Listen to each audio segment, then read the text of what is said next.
checking out the scouting report, and I don't see nothing but bums. You and your whole entire world know that I am the one. You and your squad ain't got nothing for me. Your organization is looking stressed, and now that you haters is running from me, I know that you see that I'm highly blessed. Here we go, here we go, here we go, here we go. Yeah, we live with your boy Coach G. Yeah, we live with your boy Monty. You and your squad ain't got nothing for me. Your organization is looking stressed, and now that you haters is running from me, I know that you see that I'm highly blessed. Episode 50. Did I say that right? 50? Yes, that's 50. Welcome into another episode of The Rewind, brought to you by Global Sports Entertainment 3. Super Bowl edition episode tonight, folks. We know the big games on Sunday between the San Francisco 49ers. The Seattle Seahawks and New England Patriots live from Levi's Stadium in San Francisco, California. But it gets started here tonight, the preview, breaking down these two teams before the big game kicks off on Sunday. If you haven't, please subscribe to our YouTube channel at @TheRewind_GSC3, as well as follow us on all of our social media platforms at @TheRewind_GSC3. We're doing really well on all of our platforms, so appreciate all the love and support. It's a consistent journey, a consistent growth, a consistent grind. So without you guys, this consistently week in and week out is possible. But like I said, 50, right? 5-0. I mean, I probably would have never imagined it. Yes, I would, because anything I do turns out to be success anyway, except my previous relationships. But we won't talk about that. That's a story for another day. But it's going to be a great episode tonight. 50, I'm really excited for tonight. Divine alignment, because these two guests that I've had on, no better timing for them to come on than episode 50. And I wouldn't want to have anyone else on here on episode 50 besides the great Tom Brady, but of course he's not going to be here tonight. Sorry, maybe we'll speak that to his existence down the road. But push, right? I've always said that for the last 3 weeks before we start. Push, pray until something happens. So you know me, I'm going to keep this thing going because we can't stop now. We're too far. We're 50 episodes in. We can't turn back. And it's going to be a great episode. But I got a few house cleaning before we start tonight's episode, before we get our guests in. And my first one, I just want to give a happy early, as the black folks say, happy early birthday to my mama, who will be turning 64. I know the house song, 1960. What? 1960 who? 1960. Her birthday's tomorrow, February the 5th. As she will be celebrating her 64th birthday, God willing. We wake up tomorrow because, life is short. Tomorrow's not promised. So happy birthday, Mom. Thank you for all your love and support that you've shown to me from my early years to now, us rekindling our relationship.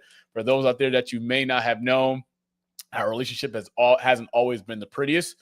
We've had our rocky moments, but it took us a few years ago to kind of have us sit down, just the two of us, unpack our bags, and me being an older, more mature, I understood a lot of things that she was explaining, and some of the things that she did on the reason why our relationship was rocked the way it was. But my main thing to her was, listen, no matter what happened in the past, we can't control that. What matters is what we do from this point and move and forward. And since then, it's been a beautiful relationship. I tell you all the time, I've had the best relationship that I had with my mom in the last 4 years, and I've had my entire life. And that should speak volumes in itself. So happy birthday, Mom. I love you. Thank you for all your support that you do from behind the scenes and sending me encouraged texts and calls and telling me you watched the episode, but you struggle with technology and YouTube and how to work it. So, I had to set her phone up in a direct sort of way. So when each episode goes off, she knows how to click it, get to it, and pretty much watch it. So all grace to the good Lord. Happy birthday, Mom. Thank you for all you do in my life. And we will get to have a good time on Friday as well as Super Bowl Sunday. So I look forward to that. I love you, and I thank you for giving me life and continuing to do what you do as a Black woman in America. So let's celebrate you. Happy birthday, Mom. And other house cleaning, we want to also give the month of February, the first week of February is Happy Black History Month to all of our Black folks, kings and queens. We know that Black History Month is every month. And one thing that our lovely president is trying to do but can't do is erase world history. Us as a culture, the Black history is a world thing. It's not a monthly thing. It's a world history. You can't erase that. So happy early Black History Month, actually the month of February, 28 days, but we're going to celebrate that 365 days in the year. And if you don't like it, don't know what to tell you. So all good to that. But without further ado, let's get our co-host in here. He is the four-time state champion, over 400 career wins in his co-head coaching career. Born and raised in Chicago, Newark's finest, Temple alum, Oklahoma TU. News in the house. Episode 50, Bryant. 5-0, man. Never thought I'd see the day. Your candy has to be here right me on episode 50. But yeah, here we are. Welcome in, brother. How are you? It's time to show up and show out on 106.5 FM WBMX. Yes. Happy birthday, Mom. Happy birthday, man. I miss you. I love you. You know, Monty and we talk about you all the time. So I hope you're watching the show. This buzz for you. Yeah. Yes. Bryant will see her Friday, as we will give another birthday shout out to my boy, my brother, and the man that owes me $100 US, Mr. Legend. You know, our bet early in the season. He said the Patriots won't win no more than 6 games. I said, oh, yeah? Let's put the money where the mouth is. $100 US. I know your birthday was on Tuesday, but best believe at your birthday party on Friday, I'm coming to collect. So you might as well tell security now not let me in. I would never say that. In there. Oh, man, look, hey, listen. I would never make that bet. Hey, look, he's a Giants fan, so I understand his theory. But still, he owed me some money. I'm coming to collect on Friday. But happy birthday, Legend. Happy birthday, Bruce. Happy birthday, Lauren. There's a few birthdays that come to mind. And happy birthday to my cousin Sabir, whose birthday will be on Friday. A lot of birthdays so far in the month of February, but that's okay. Episode 50, man. But Bryant, man, let's get shit cracking, man, because episode 50 is going to be a good one. We got 2 really good guests. This is our Super Bowl edition episode, the preview before the big game on Sunday. So all grace to the good Lord, man. We here, man. 50, you ready? All right, man. I'm always focused and not finished. You know, it's just what it is. You know, I just want to have a good ass episode. I'm ready to do some goddamn cursing. You know how I get down once I get into this shit. You know what I'm saying? So I got to tighten the bolts up like Lurch a little something and get this thing rolling. But yeah, I'm excited about this episode 50, man. And I can't believe that I've been on this shit for 49 episodes because I missed 48. one. 48. No, 48 and a half. Because remember, I came in. So I was technically on that show. I came in halfway. Really. Yeah, I came in halfway. You know what I mean? Yeah. You remember that? 48 and a half. Give me that. Yeah. But I was supposed to be on 48 and a half. That's your fault. You were not supposed to come on at all. And then you come, Kristen lets you in through the back door. You know what? That's some bullshit. It's all good. What? You said I'm not going to be able to come on. And then you come on during the middle of the episode and say, hey, man, I'm just here for a quick second, and then leave. Well, I came on, and I was there for a quick second, and I left. Frickle is Brian Garvin, ladies and gentlemen. But you've been on for 48 and a half, so shout out to you. And we're working on a female co-host, so we can get Bryant the night off sometime. So he will officially be the first podcast co-host that will be officially eligible for load management. So Bryant will be using load management on days he can't make it on the podcast. So, hey, look, man, you know, you got me. I have no idea. No, I wasn't going to say that shit. So you look, you got me setting up studios. I'm trying to build a house and I'm setting it up and putting Global Sports Entertainment 3 in the back. I got a little halogen light and things going on. I got all these ideas, and I'm like, what the fuck am I doing? This is your show. Well, you know, we've built it, but I'm the face of it. But when the checks start coming in, you can be like, oh, I know what I'm doing now. I'm here to talk some shit. But we're gonna keep pushing until we get there, man. 50, we're here. Here's to another 50. Cheers to that. And let's get our first guest in here. I love him. Before he comes on, let me just public service announcement. This brother here, who I am extremely, extremely, extremely grateful for, I will follow this man to anywhere in the world to DJ.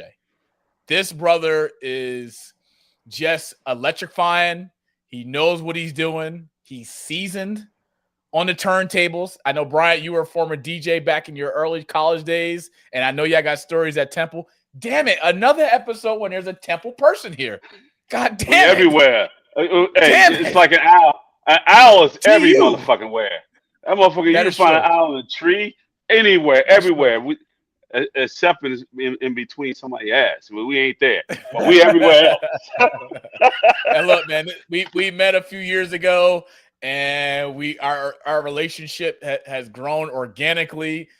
We supported each other. I mean, he's connected me with his sister. His sister's been amazing to me in my life with some of the things that we're currently doing.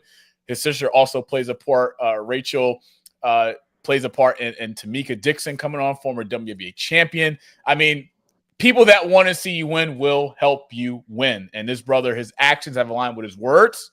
And he's just been an inspiration, a blessing to me. And every time we see each other, no matter where it's at, day parties, signatures, doesn't matter, playing field, house music, it does not matter. The love is always the same, and I'm forever grateful for him and him being in my life. And I know he will continue to be in my life because he's got a wedding to DJ for me when my time comes. No time soon, by the way. But when that time comes, I know who I'm calling to DJ my wedding, and that's him. Our special guest by the name of Phillip Cox, also known as DJ Ice. Born and raised in Plainfield, New Jersey, influenced by R&B, soul, funk, and old-school hip-hop legends like Grandmaster Flash and Jam Master Jay. He fell in love with DJ culture at an early age, spinning since 1985 across genres from hip-hop and reggae to house, salsa, jazz. DJ Ice also has rocked everything from school dances, clubs, to international events, concerts, weddings, and continues to celebrate the culture that shaped him into the person he is. Let's welcome into episode 50, no other than my brother, TU's finest, DJ Ice. Ice, brother. Ice, baby. Wow. I'm so happy to be here, man. This is the 50th episode. So proud of you guys, man. Appreciate it. Yes. Appreciate it. Thank you. And we got some pictures here that we put up in the deck. This is Ice. He always rocks out Gabrielle's day party. He's always one of the first ones in the middle of the lineup to pretty much get the party started, get the injection into the people's veins. He rocks out cigar smoker. And then there's our guy legend, the man responsible that owes me $100 Friday. I'm coming to collect. Have my money. Matter of fact, give it to me in singles, by the way, in singles. Wait a minute. And also, wait a minute. Hold on. What? Ice. What? Ice, you didn't make that bet. Tell me you didn't make that bet. No, he didn't. No, he didn't. Okay. All right. Ice was on my side. He was there. Okay. He was on my side. Okay. And this is our guy Ice representing GSC3 when our hoodies first came out. And Ice also DJ'd Bryant's retirement party up in I believe it was in Bridgewater. But if you have it like Bridgewater, Ice came through, gave me pretty much, I guess, a hometown discount, rocked the joint out. It was a great time to celebrate Bryant on his tremendous career at North Public Schools, being a four-time state champion. So, again, the family, right? It's all about family. And the TU brothers, they reunited for the first time in a long time. So that's what it's all about, man. But Ice, man, what's good, brother? Good to see you. This is a Super Bowl edition. We getting ready to get into your Super Bowl predictions and picks and why. Yes, sir. And I'm going to tell you something right now. If you're picking the Seattle Seahawks, you will not be walking back here no more. You've been warned. You've been warned. I need to make this one a good episode then. It may be your last. You better. Let's get our second guest in here. But before we get him in, quick backstory to him. D-Nice came through. Derek Jones, if you guys don't know, but D-Nice, legendary D-Nice, who's pretty much transcended and saved the world in 2020 when the world was on lockdown. He had an event here in my hometown, Newark, New Jersey, at Newark Symphony Hall. Got into the event. Bryant was there. Had the opportunity to pretty much go backstage with D-Nice, be at his backstage with his family. His daughter was getting ready to have a baby. Congratulations. And I got connected through our brother Ren, through another amazing performer that was present. I won't say his name yet. You'll see it in the introduction. And I went to his dressing room. Ren pretty much told him about it, me and the platform, what we're doing, this and the third. He's like, yo, I want to come on, be a part of that. So divine alignment, it just organically happened. And look, I know he had to leave for a flight to Minneapolis that same night, leaving Newark. And I said, hey, listen, let's figure some dates out. Here's the days we shoot on Wednesdays. And he said, boom, first Wednesday in February. And I was like, and then as I got closer, I'm like, that's episode 50. Perfect, no problem. So I got two masterminds, two brothers in the music industry here. So let's get him in here. He's a 3-time Indie Music Award winner and Grammy-recognized 25-year-plus veteran, singer, rapper, multi-instrumentalist, dancer, producer, songwriter, and historian known for his prolific work with Amy Woodhouse, Lionel Richie, and a whole platinum roster listed ranging from Big Daddy Kane to Morris Day and The Time. Brooklyn's in the house. Lawrence Law is here. He's got an event coming up in April, but he's here to join us live on episode 50. Big bro. Hey, what's going on, Law man? is here. What's up, brother? What's good, man? Welcome in. How you doing? Man, appreciate it. You ain't said nothing but a good word, man. I love it. Thank you. Thank you so much, fellas. Appreciate for being here. Hey, Thank you. no doubt. Here he is, LAW. That's actually one of my freestyles, believe it or not. Oh, really? Funny you said that. And Kane gave me the cosign. So as long as I got it from Big Bro, it was cool.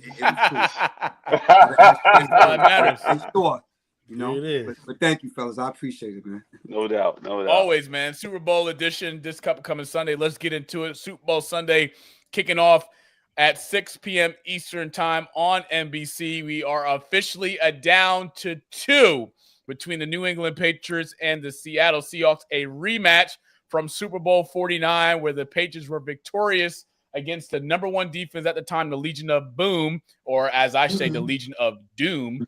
28-24 was your final, and that's Super Bowl, 6:30 Eastern time. Both teams in the regular season, if you didn't know, finished at 14-3. That was tied for one of the best records in the NFL. If you didn't know, the Patriots are back in the Super Bowl, the first time since the Brady-Belichick era. So Drake May and Mike Vrabel have done a whole lot in Mike Vrabel's year 1 as NFL head coach of New England Patriots. Patriots are 9-0 in the regular season. They are 1-0 in the playoffs on the road. And if you didn't know, they are the road team for Super Bowl 60 this upcoming Sunday. So just keep that in mind. Both teams ranked top 4 in both scoring and on the defensive side. Seattle coming in as a 4.5 favorite at the over-under at 45.5. Now, where do I want to go first? Bryant, I'll start with you because you are so in love with the Seattle Seahawks and so in love with Sam Darnold and so in love with Kenneth Walker, the running back for the Seattle Seahawks. So give us some of your keys to the game, your preview for Super Bowl 60 upcoming Sunday between these two 14-win teams. I'm going to say it over and over again since I've said it since week 3, and I keep saying it. I said Seattle was the number 1 team in the NFL this year. And I've been saying it since week 3 all the way through week 17. And I've been arguing with you over and over again saying, why isn't Seattle number freaking 1? And I'm telling you, I'm like, look, this team, the running back is a stud. You can't bring him down. Offensive line is absolutely outstanding. The defense is just kicking everybody's ass. And they swarm through the ball so fast. The quarterback now, Sam Darnold, everybody just looking at him because he's on a shitty Jets team. But guess what? He's on a good team and he's succeeding. So at the end of the day, the Patriots are good. They played a weaker teams, but yet they're better than they was the previous 3 years. I give them that. Correct. But in the playoffs, they had a rabbit's foot over their damn helmets. Look at the last game they played. They played at half. And then next thing you know, it was a blizzard, and nobody couldn't do anything. Now, I couldn't even find a fucking football. They was kicking field goals. I was like, what the hell is it? I just stopped watching this shit because it was pointless. But at the end of the day, they had a second string quarterback that threw a pass from his titties. Oh my God. And then they called it a lateral. That's how you won the game. That was the entire game. So two games back to back is suspect. Now you playing in the heat, the warm, 75 degrees, no snow. It may rain. Who knows if it's whatever it may be. Now we're gonna see what you're made of. Okay, no problem. Ice, I'm going to turn to you because what Bryant failed to say during his monologue of why Seattle is going to win the game, whatever, he failed to realize during the playoff stretch, during the last 4 weeks before the Super Bowl, the New England Patriots beat the top 3 defenses from the Los Angeles Chargers to the Houston Texans, who were ranked the number 2 defense at the time, and then the Denver Broncos. But here's the funny thing. Seattle's ranked number 1.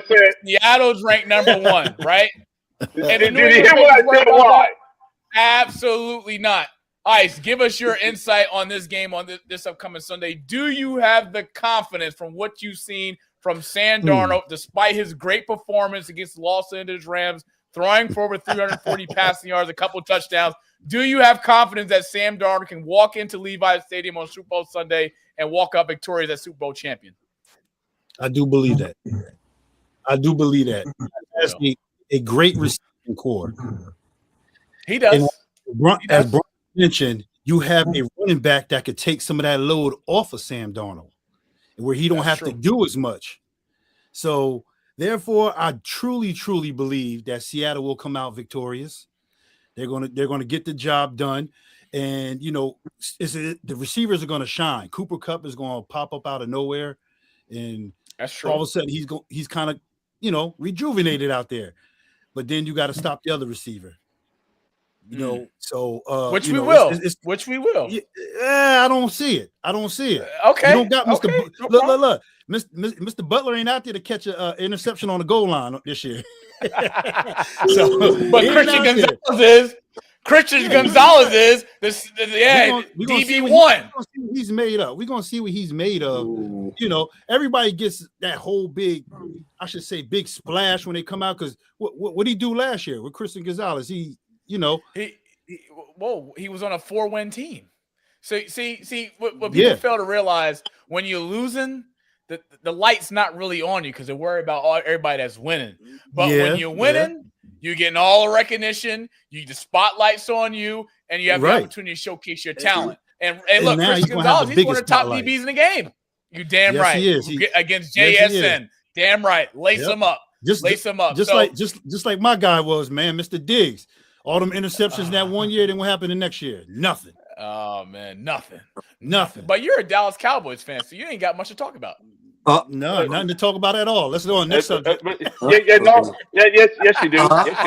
Because if you take the Cowboys, Cowboys and put them on the AFC, they'd probably be in the damn championship.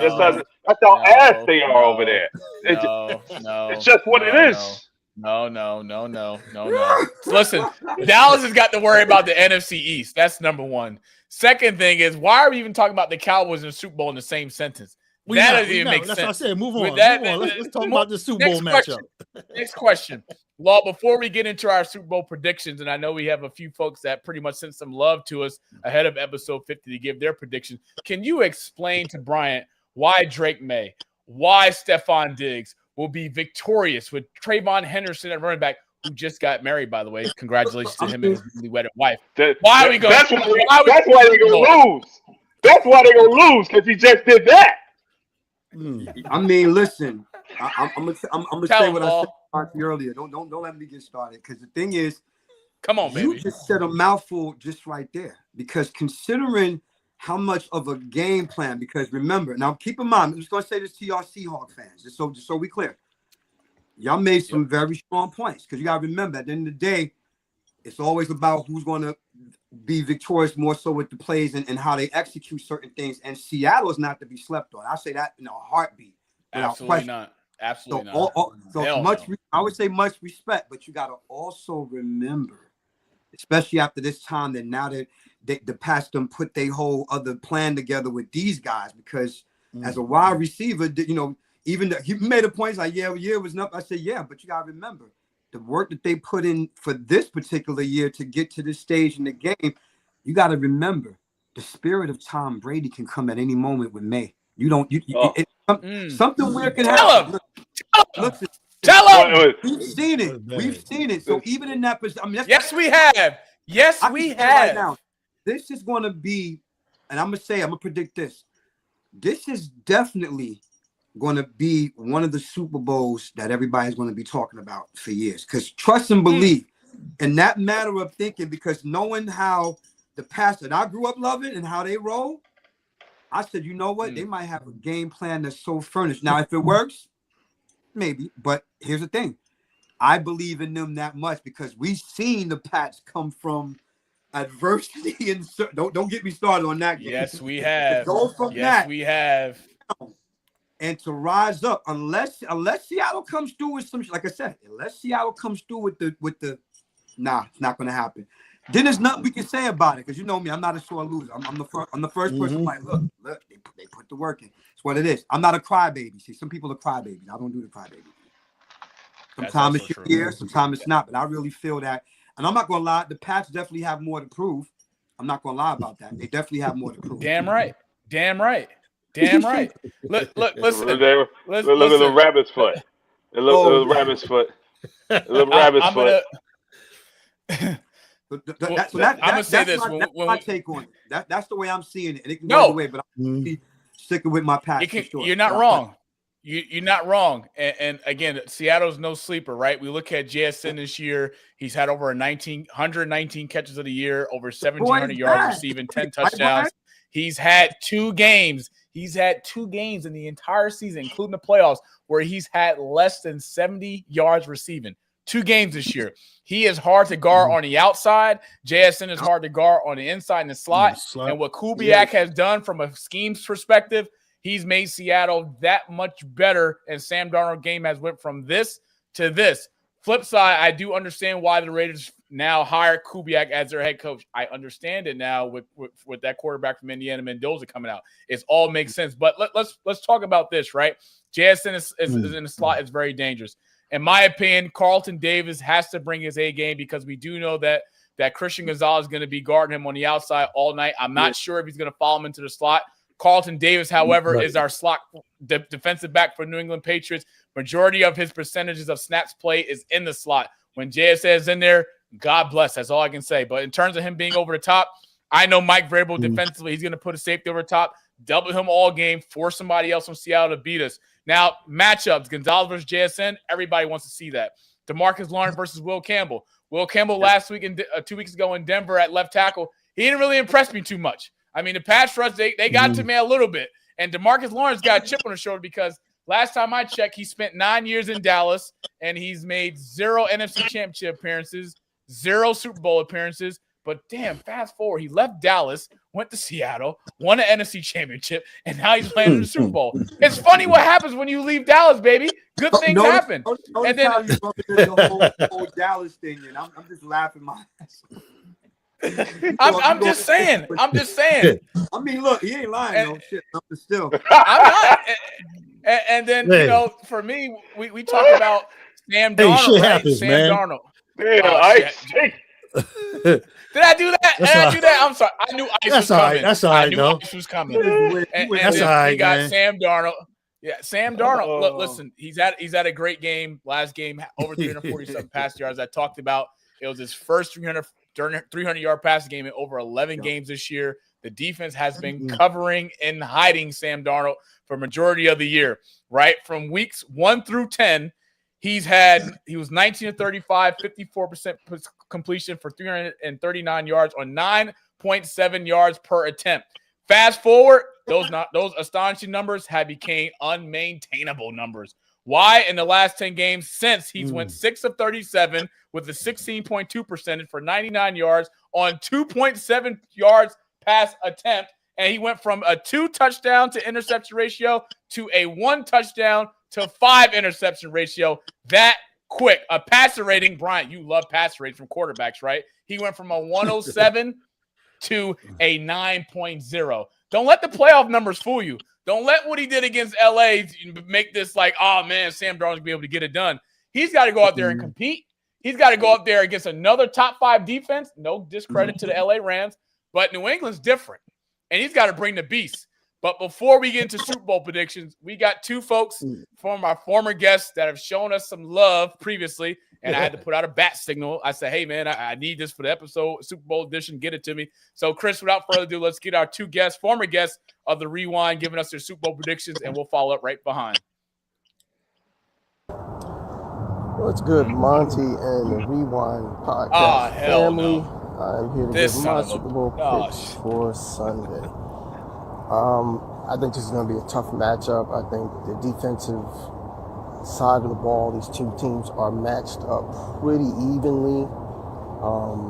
So I think that's going to be a wash in regards to that. Offensively, I am going to go with the hot hand. Sam Darnold is hot right now, and I think he's going to carry that confidence and that momentum into the Super Bowl. So I'm going to pick Seattle to win this game. I'm going to pick them to win 28-21. Hurts my heart. And I think that's going to be my call. I'm going 28-21 Seahawks. I definitely want them to win because I don't want to hear Monty's mouth for the next year about them being Super Bowl champions. But that's a story for another day. So, once again, that is my pick. Seattle, 28-20.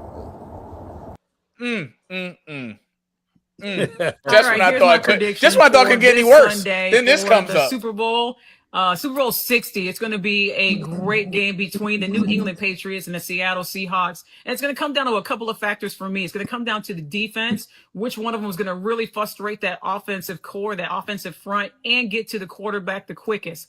And the second part is which quarterback is going to utilize their offense between Sam Darnold, Drake May. Both of them got a little nagging injuries that's going on, but who's going to overcome that? I'm going to give the edge to Sam Darnold. He's going to utilize his weapons. Kenneth Walker III is going to use that run game. Jackson Smith-Njigba, Rashid Shaheed, that whole entire offensive core is going to make sure that they're going to take care of their quarterback very well. Sam Darnold has a chip on his shoulder, being bounced around from team to team to team, and he's going to prove why that he still is a quarterback specialist. I got the final score of 31-17. Seattle raises the Lombardi at the end of the game for Super Bowl 60. Oh, hell no. Yeah, oh, man. Never see, folks, true example of people that love you, don't want to see you happy, or don't want to see you win. But I understand. I get it. Sam Darnold going to be seeing ghosts once again, folks. Shame on John and Marissa. Shame on No, Marissa, it ain't on point because I said 31-17 too. She is right on point. She's right on point. Yes, Marissa. Woo! So let's start with you. Super Bowl Sunday, February 8th, 6:30 Eastern Time on NBC. New England Patriots versus Seattle Seahawks. Give us your prediction and your score. Man, 31-17. You already know the deal, man. It's just what it is. Why? Why? Because they're gonna blow their ass out. They're just really gonna blow it. Drake May is not ready for this. He's just not. They're going to hit his ass right underneath the chin. They're going to terrorize his ass. Watch what I tell you, because you talk about it. You talk about a guy that's coached this game for 30 years. And last year, I told you that who wouldn't have over 50 yards at the half, or in fact for the whole entire game. Who told you that? Yes, and did he? What do you have? He 46 less than 50 yards. 47. Yes, and I told you why. Defensively, they're going to key on him. Okay. They are not going to allow Drake May to beat them. They're going to scheme the shit out of him to a point where he's not going to recognize where that shit is coming from. He's going to be so confused, and then next thing you know, they got to make adjustments, and they got adjustments for the adjustments. This is too much of an experienced team to go in there and lose this game to a goddamn rookie or a second-year player. It's not going to happen. Seattle wins this game 31-17. And I just gave it to you. And if this shit happens, I want my goddamn steak dinner. So let me ask you a question. Where did you make that prediction at last year? Where were you? I don't give a shit if I was on the fucking moon. No, I'm asking, where were you at when you said that? What do you mean, where was I? I was at signatures. The video. Where are you going to be this Sunday? Super Bowl Sunday. I'm being signatures. Okay, I want that same energy. Same energy on Sunday. It's going to be the same motherfucking energy. And I'm going to be in there with everybody, and I'm going to run around in circles. And I may run around that motherfucker naked. How about that? No. Wow. Ice. I know you're gonna be on the turntables this Sunday. I know you. I know you want to see me win. I know you want to see me happy. Shout out to our Signatures family. But give us your prediction for this upcoming Super Bowl Sunday, Super Bowl 60. Give us your prediction and your score prediction. 24-17. Seattle. They're gonna do what they got to do. I think Drake May, just like Bryant said, the brother is not fully ready. He's just not fully ready. I think Sam Darnold gonna come out there like Marissa said, with the chip on his shoulder, getting bounced out of Minnesota after having a great winning season. Now he's here. He's gonna come out there and play. He's not gonna be out there and he's not gonna be reckless. He probably won't throw any interception. He's gonna throw an interception. Oh, I don't think he's going to throw interception. I think he's going to, if he escapes out the pocket, whatever, throw the ball out of bounds, live another down. And then I just think that just the whole team, the whole defense, man, they're gonna cause havoc on May. So we're gonna see you in there slamming your hat down a whole lot on Sunday. Oh yeah, because that heat's on that ass. Because this is your team. That heat on your ass. It's not neither one of my teams. My team is there. It should have been a Bears because I would be in that motherfucker in signatures butt ass naked if the Bears was in. I don't give a shit what y'all say. That's exactly why I'm glad the Bears are not in the Super Bowl for that purpose right there. Law, please lay down the land of the law.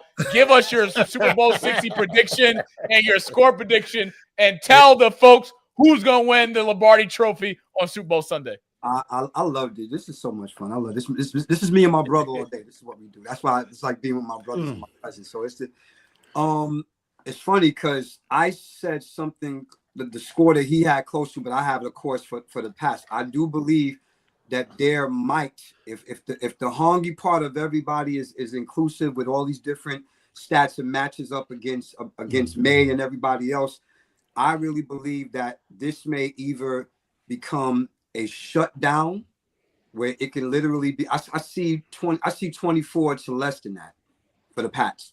I see that often, and then for me, in my brainwave, it might, considering how the Seahawks roll, they may come with some, like I said earlier, they're gonna come with some other shit. They're not to be slept on. So all those points that Brian and Ice made, I was like, it's a point too. I said, listen, if it happens, but I still believe that the Pats are going to come out on top and show everybody. And even though, y'all remember, being a rookie ain't got nothing to do with anything, because it may be very well, that might be the saving grace in that moment where the rookie actually steps up and show improve. Now, if he doesn't, then he's like, okay, but if he counts victory in that between him, Henderson and Diggs, like I said earlier, I think it's going to be a running amount of certain things that they're going to do to have to make sure, because even they know that Seattle is not, they know that Seattle is not in the that they're nothing to play with. So that's my prediction. I see that being a score. I like that. I like that. It might look. Of course it would. Of course it would. Go overtime. You never know. And see, that's a possibility. That's a possibility. That's a possibility. Won't happen, That's a but possibility. It's a possibility. Yeah. So we got two Seahawks. We got a New England Patriots. He's actually. I'm happy. I'm happy Law's here because he just laid down the land of the law on what's going to happen on Super Bowl Sunday. But remember, I said this, right? Remember, because I'm going to see you two on Sunday. Remember this. Experience matters. Remember that. Last time I checked. You're right. New England Patriots have a head coach who's making history this year, being the first coach in history to not also win as a player with the same organization, but also take his team as a coach to the Super Bowl with the same organization. And last time I checked, Mike Vrabel got 3 of them things. He was a part of a dynasty. He was in that locker room. He got 3. He know what it takes to win a Super Bowl. He got 3 as a player. Hang on. Last time. I got the floor. Thank you very much. Last time I checked, offensive coordinator Josh McDaniels, he's won a few Super Bowls also. Who's his quarterback? Playing. No other than the great Tom Brady. So not also do I have a head coach with Super Bowl champions and experience. I got an offensive coordinator with Super Bowl champions and experience. And I look on that Seattle sideline, ain't none of them coaches been there before. So they don't know what to do when that pressure gets on you and that water is boiling and that stove is hot and that grease is getting ready to fry. They ain't never been in that situation before. You have to know. You have to know what to do, when to do it in those situations. Game time management. This is what New England do. Put this in one of your hip hop songs. WDA. Whoop that ass. They get ready to come here and whoop that ass. WDA. Super Bowl prediction. It's going to be close. It's going to be a really good game. I think both defenses are going to show up. I think both defenses are going to execute the game plan. But I'm going to save it for the later end of the show. I won't give my prediction just yet. But just know you are getting ready to witness a new era of Patriots football, and the dynasty is reborn again on Super Bowl Sunday, Super Bowl 60. So I see y'all there. Signatures, we coming. Let's ride, baby. DJ Ice on the turntables. It's on and cracking. Switching gears, we go into the music industry side, law side of the world, and DJ Ice side of the world, because they both have been in the music world for well over 25 years, doing what they do, how they do it. Let's talk about law for a quick second. He's been a trend-setting pioneer in the corporate gig and the private wedding industry. Now, Ice knows a thing or two about those corporate gigs and those private weddings. He knows a thing or two about that. But law for you, let's talk about you. Talk to us a little bit about those two things and how they've been able to culminate and work for you, and some of the benefits that it has happened for you being at both of those events in the corporate space and also in the private wedding space. Well, I mean, the thing is, in the court, especially in New York, in the corporate gig space, it's the open door, because I'm gonna be honest with you, up until the movie The Wedding Singer, and then when me and my boys came through and disrupted the whole game plan of how they do weddings in terms of bands performing, it wasn't cool to be a wedding singer, because a lot of people used to, just like how they used to write off Vegas as the kiss of death for performers, which is totally not the case in these last 10 years. Like, we've seen Mary J. Blige, Wu-Tang, New Edition, Jodeci, they all got Vegas residencies. But 20, 30 years prior to that, anybody going off doing Vegas, it was considered, oh, you're done. Your career is pretty much at this level. Same thing with singers and performers that did weddings. So the benefit part, besides of course, I got to be real, money talks, BS runs a marathon. But also in a case like mine, because in the New York version of it, me and my boys, we brought the hip hop, the funk rock, the diversity, the New Edition troop steps. Like, we brought the 90s into that element, because up until we came along, most wedding band frontline, they just did the regular,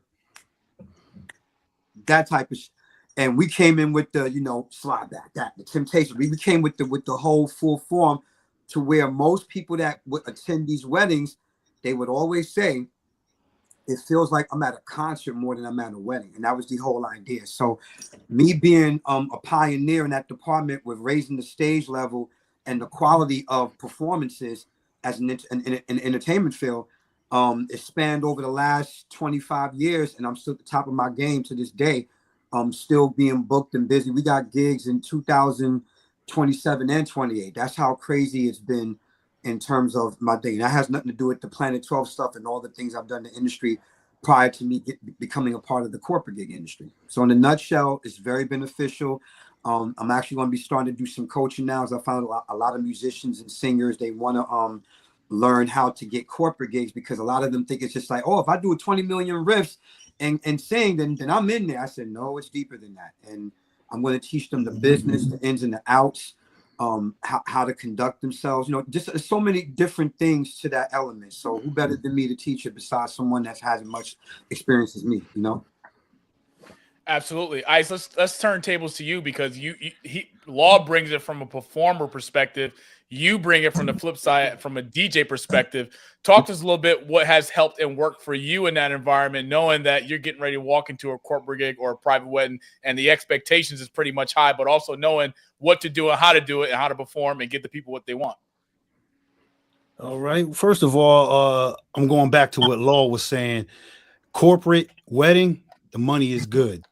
There's no complaints. You throw the number out there or what have you, and they agree on it right away. You sign your contracts, do whatever you got to do, find out what they want, what they don't want. With weddings, obviously you're working with an individual, the bride and groom. So therefore, you need a playlist just to find out what they like. The do's and don'ts. Obviously, anything hip hop has got to be radio edit, because for one, I'm not playing anything dirty at a wedding, because of the fact that we got grown folks there. This is not a club. This is not that type of atmosphere. So therefore, we channel back and just, hey, this is what you want. Okay, you follow the script. I usually bring an MC with me that kind of keep things going, do any special announcements, so I can always focus on what I need to play for this particular wedding.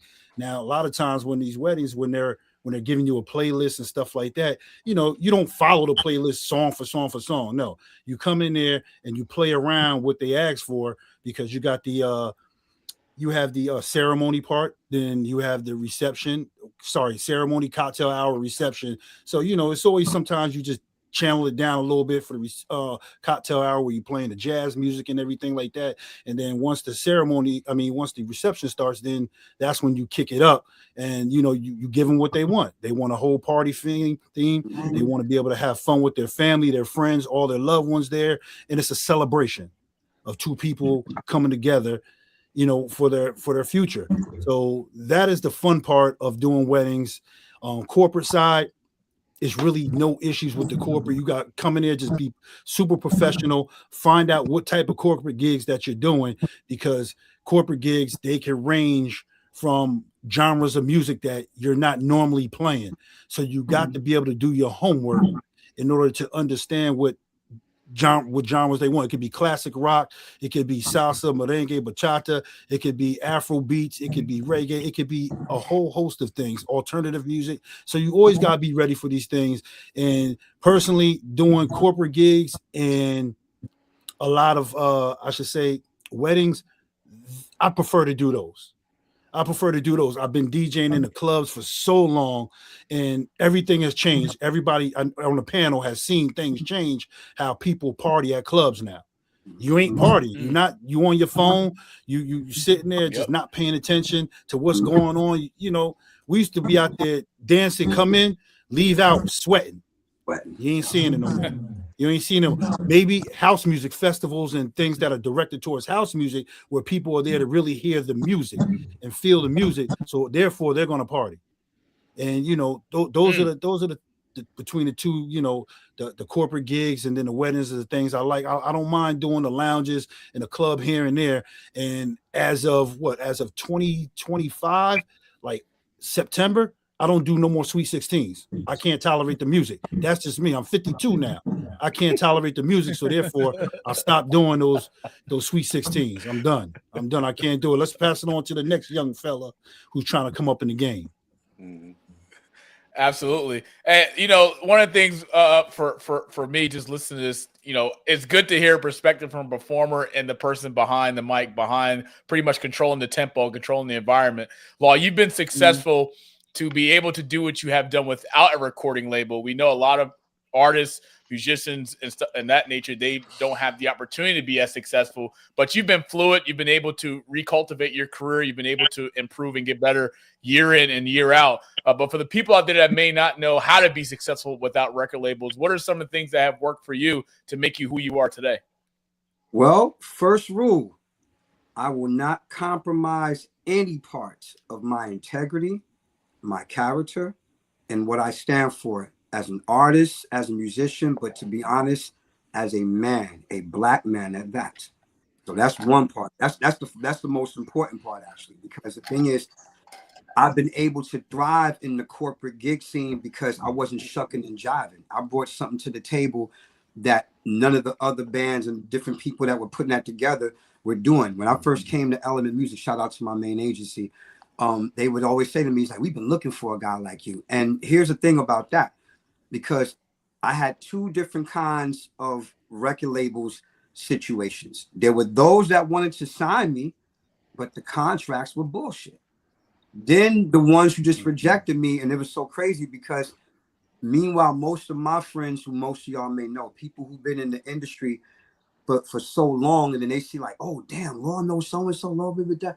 I said, yeah, because they're fans of mine too. Even though I don't have a major record label, and most might not have heard in that particular arena about what I was doing or who I was. But the thing was, my legendary grandfather, Sam Bluesman Taylor, him, and along with the legendary Wendy Day of Rap Collision, for some of y'all who may know who she is, between those two people and just my own research, at the age of 14 and 15, I already knew the music business. Because you got to remember, the music business, 90% business, 10% music.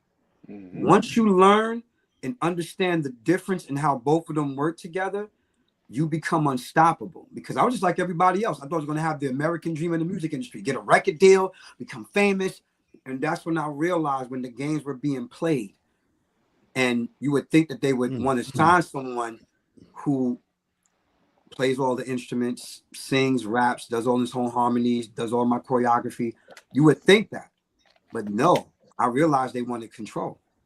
And the type of thing that I put together with this Planet 12 concept and everything that I had with it, by the time I turned 18, 19, 21, there was only one other person, and we'll get into him in a minute. You know, there's one other person that believed in me before I met George Clinton and all the guys who I would end up being affiliated with, because I had no record deal. And you would think that after that, it would bring me closer, but it really didn't. So that's when God kind of showed and said to me, he said to me very clearly, he said, you know what, Law, you're not going to have the average I got jerked, I got signed to a record label story, even though most of my famous friends, again, who most of y'all may know, had that story. I don't have that story because I learned so early in the game that allowed me to move in spaces, even now to this day, 25 plus years, damn near going on 30 years. And I'm able to get up and do what the fuck I want. Every artist can't say that. I'm not owned by anybody. I own all my masters. I put out 4 independent albums, appeared on many different projects where things were paid. I did favors for certain people. I didn't charge them. And I can walk away and go to sleep comfortable, knowing I didn't do anybody dirty, and knowing that I made the best deal possible when I'm able to move. So those are just some of the benefits, man, of not being signed to a label. And I love it. I own my name. That's the most important thing, because that's property. It's intellectual property.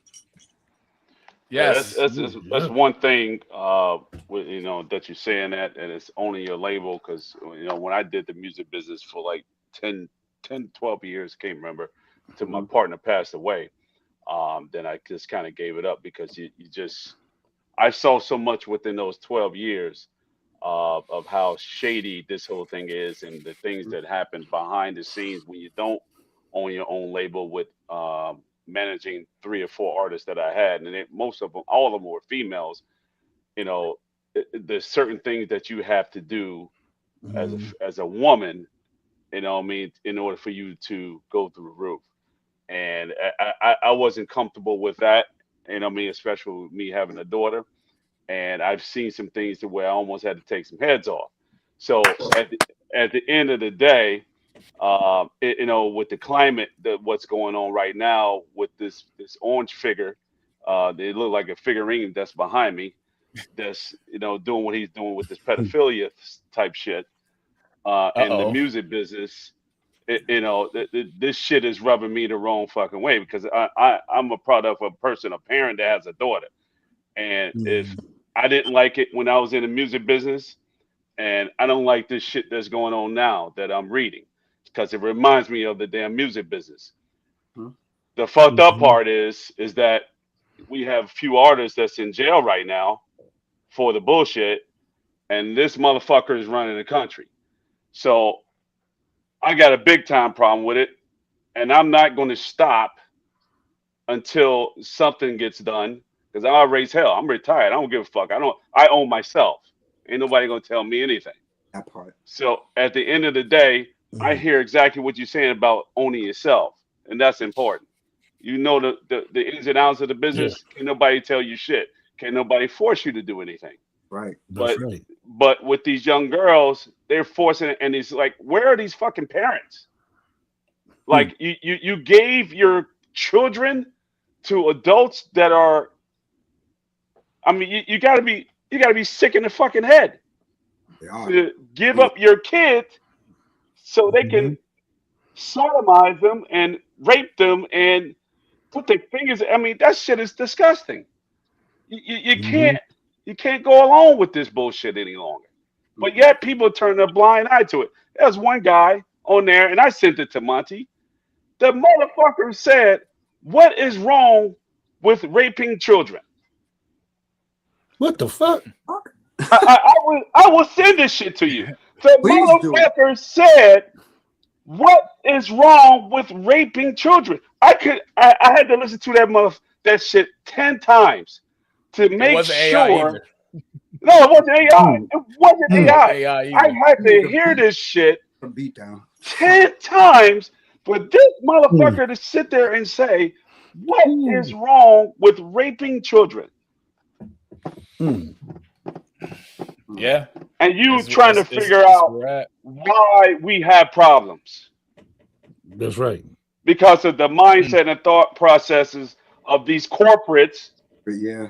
Which they are protecting corporate because they owe corporate lots of dollar signs with a line through it.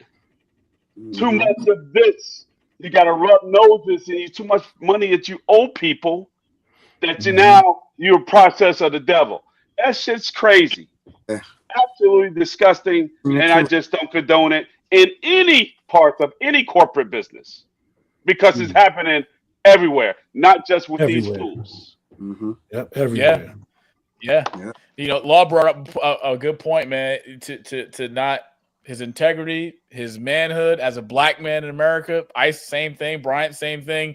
And unfortunately, we're in a case today where, and I'm sure it's been like that for the last, 50 years or so, whenever the music business first started, that there's a lot of folks out there that are the complete opposite. And it's sad to say, but, you'd be surprised what people would do for $50 million, $75 million, $100 million, and the deals they're willing to make with the devil to achieve those fake reality dreams. When in the end, that's one thing you can't get back is your manhood. Once that is taken away, there's no amount of money, there's no amount of success, there's no amount of cars, there's no amount of followers on Instagram, there's no amount of that's in your bank account. Nothing can take that or satisfy that once your manhood is taken away. But for you, Law, talk to us a little bit about your upbringing in Brooklyn. We know that you were very, very had an opportunity to connect with a former entertainment record executive by the name of Jimmy Henchman. For folks out there who may not know who Jimmy Henchman is, please give it to him. Okay, well, of course, it ain't hard to tell. I'm from Brooklyn, Crown Heights, Albany Projects, St. Mark's Avenue, and from Marcy as well. So I seen it. That's why my connection with you and Brian, like we talk about these things of how we grew up and we came up raw in these different areas. We just realized that Chi-Town, Motor City, we have so much in common. So it's not even certain parts of LA. The common ground of just knowing about survival, how to move, and then even certain things that I learned on the streets of Brooklyn, I applied it to the way that I moved in the industry because a lot of those things help you too. The self-awareness, the learning through your peripherals, and just knowing that when you see some fuck shit, you blast it on sight. You don't let anything get into the way of how that can possibly be. And me and my brothers and my cousins, we were adamant about that just growing up. And then having a grandfather who's the first rock star of the family, and then having a mother who didn't play either. That kept us guarded with certain things, but at the same time, we paid attention. Now, fast forward to Jimmy Henchman. Oh, man. Thank God for Jimmy Henchman, because keep in mind, a lot of people don't know about me and my first book that I put together.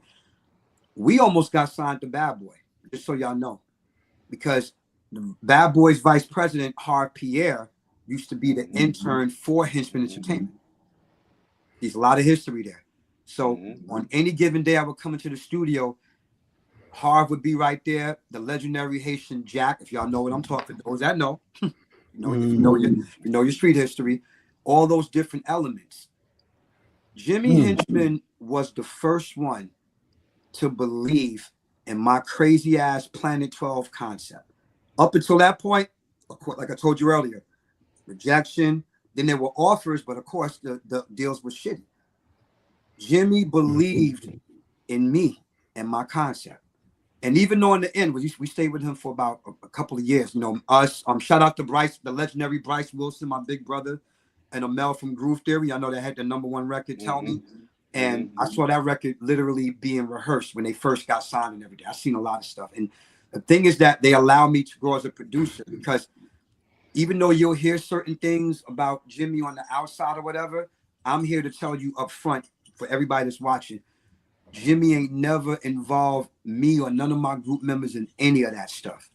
He's another one that taught me about the business too, because we got to see him and his brother Mario on a daily basis. Most times when we wasn't even recording or doing stuff, I'll just be at the office just hanging, just watching, learning, studying. I'm like, as much as I knew at the time, I knew a lot at 15 and 16, and I'm still in high school at that time. But the thing is that to be up under Jimmy and Mario's tutelage, you learn about recording and publicity and how things come together and how they sanction certain shows and how they put things together. So as long as I live with breath in me, because Jimmy, before I got with George Clinton and Morris Day and Lionel Richie and all these people who I would end up working with a few years later and a lot later with some of them, Jimmy was the one that said, hey, I want to sign this. I want to get behind it. And again, even when we parted ways, it was amicable. There was no crazy shit. You usually hear about crazy things like they're gonna keep you in a contract. None of that bullshit. Jimmy was fair. He understood. I asked him, and he allowed me to go and have my masters with me as well, with the stuff that we have recorded for that label. So, Jimmy Henchman forever. Free Jimmy, man. Free Jimmy. That's all I'm gonna say about it. Free Jimmy. See, somebody willing to take you'd be surprised what someone will do when given an opportunity. Be surprised. Yeah. I say that shit all the time. All the time, yeah, man. And keep saying it. It's real. You have to. Hey, he could have easily said no. You have to. Like, yeah, he could have easily been like. Because remember, up until that time I met Jimmy, I told you already, we're either getting rejected or we're getting. Sony offered me a deal. I'll just put out there. Sony offered me a deal, and as big as Sony was, as we all know, the deal was shitty. And I had my grandfather's lawyer. And see, I had that. A lot of youngins don't have lawyers. My grandfather facilitated a lawyer for me to read the basic part of that contract. And it's like, this is highway robbery. I wouldn't sign this shit if he told me to. So for the lawyer to tell me that, I didn't have to. And people looking at me like I'm crazy, like, oh, you're going to miss out on. I said, no, I'm not. I said, because you know what? Things are going to go in a way where it's going to benefit the artist. And how funny is it? Some years later, this little thing called the internet and social media happened.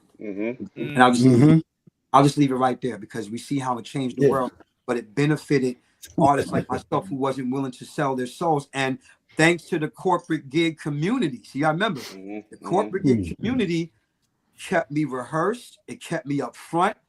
And most of my connections that I would end up using was made through the corporate gig, because my agency weren't no haters. They loved the fact that I had this outside influence with people that I know, but then through most of the people that worked in that company, they'd be like, hey, Lord, you may want to do something. And I became friends with a few of them. A lot of the clients that ended up doing gigs for, I'm still friends with most of them to this day. They'd be like, yo, Lord, man, we go stuff in Hawaii. You want to come hang out with us? I'm like, first flight, I'm out. Let's go. And that's because we established real relate. When you're genuine, I saw what I'm talking about. If you're genuine and you're real, again, I didn't shuck and jive.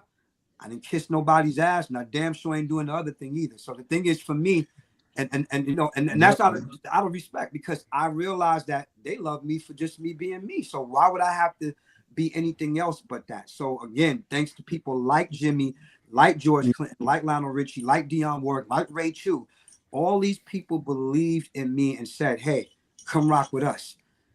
That didn't have to happen. So just even them saying that, again, like you said, they're not obligated to give me an opportunity. They're not. But they did. That's right. I'm forever grateful and thankful. That's the reason why things continue to happen for guys like me and Ice now, because we're humble, we're grateful. We talk our shit, which we can. We've earned it. But absolutely, you've earned that. Same time, I'm grateful for that. So thank you for saying that too, because people gotta understand nobody's obligated to give you anything, in the world don't owe you shit. That's right. What's my favorite course? Fuck the world. Don't ask me for shit. Anything you want, you gotta work hard. Everything you get, got to work hard for it. Money said if you don't stop, keep moving. Right. Oh, my bad. It's one word, and this is for you, Monty. It's one word that you have to understand, and that's that word. And I don't see if you guys agree with this. Is perpetuity. That is one word that you have to understand what the fuck that means forever for the rest of your life in the industries. Perpetuity. That will make or break you. Ooh, you better hang on. Say that one more time. Let me write that down. Say that one more time. Perpetuity. No, I'm serious. No, I'm serious. Perpetuity. You would have. It's a real word. Yeah. You look that word up and understand what that means in this business. Perpetuity. So because you're lucky that I'm going to represent you eventually once we get to this point. So I'm gonna have lawyers and stuff on the side for you, and I oversee the contracts because I've seen 1,000 of them. But if I see that word perpetuity, I may knock somebody the fuck out. Yeah. They don't know. They don't know. They don't know. It's just. Wow. That's why they're important. Yeah. Hang on, something Brian, that lasts forever. What Bryant said too about that, because remember, out of my 4 kids, 3 of them are my daughters. So what you said earlier, that's why and all 3 of my daughters are involved in the industry, especially my oldest one and my youngest one, because they're part of twins. But the thing is, I trained them early, so they know. I'm like, so they can look out for certain things and just know. Yeah, that's right. Yeah. You know, my oldest daughter's in Atlanta working with Wyclef right now as we speak, doing a whole bunch of great stuff in Atlanta, you know, because she had a father that played no fucking games, like you be, same shit. Because I don't care about all my kids, but I'm especially my girl.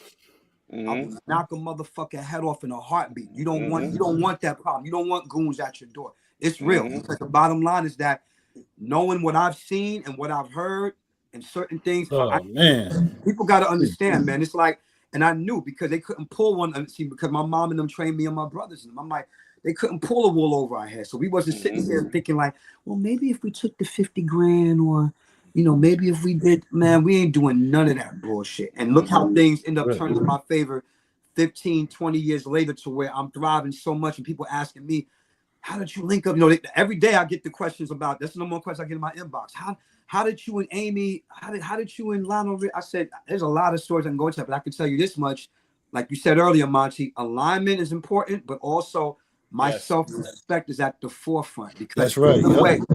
Either way, and it's not, and I don't have to be extra testosterone to prove that. I'm just as calm as right now. Of course, I can be wild as shit, but I'm still calm and be able to say what I want and when I want it, to be able to say, you know what, get back to me. That I'm not in agreement with that. So if you can give me something better than that, then we're good. And I like that answer. I'm a Brooklyn Scorpio. So you come on, man. You're not. I like that answer. Get back to me.